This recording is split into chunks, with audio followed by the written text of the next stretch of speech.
National human rights commission recent గా human rights for prison inmates అనే national conference ని new ఢిల్లీలో నిర్వహించారు. ఈ కాన్ఫరెన్స్ లో jail over crowding, mental health, women prisoners welfare మరియు రీహాబిలిటేషన్ పైన ప్రముఖ చర్చలు జరిపారు. ప్రిజన్ స్టాటిస్టిక్స్ ఇండియా 2022 రిపోర్ట్ ప్రకారం ఇండియన్ ప్రిజన్స్ ఆక్యుపెన్సీ 131% వరకు పెరిగింది, కానీ ఓవర్ క్రౌడింగ్ ప్రాబ్లం మాత్రం తగ్గలేదు. ఈ కాన్ఫరెన్స్ లో model prisons and correctional services act 2023ని ఇంప్లిమెంట్ చేయడం చాలా అవసరం అని చెప్పారు. దేశవ్యాప్తంగా humane and uniform prison reforms ని తీసుకొని రావడమే దీని ఒక ముఖ్య లక్ష్యం. Experts mental health care, gender sensitive policies మరియు అండర్ ట్రయల్స్ కోసం ఆల్టర్నేటివ్స్ టు ఇన్కార్సరేషన్ పైన ఉన్న అవసరం గురించి చర్చించారు. Frequent adjournments and poor legal aid వల్ల జుడిషియల్ డిలేస్ కూడా పెరుగుతున్నాయి అని చెప్పారు. ఇన్మేట్స్ లో ఎక్కువ మంది మార్జినల్ కమ్యూనిటీస్ నుండి రావడం వల్ల హ్యూమన్ రైట్స్ డైమెన్షన్ ని హైలైట్ చేశారు.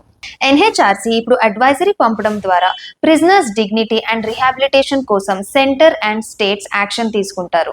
ఇది హ్యూమన్ జస్టిస్ సిస్టమ్ వైపు ఒక ఇంపార్టెంట్ స్టెప్ అని చెప్పొచ్చు.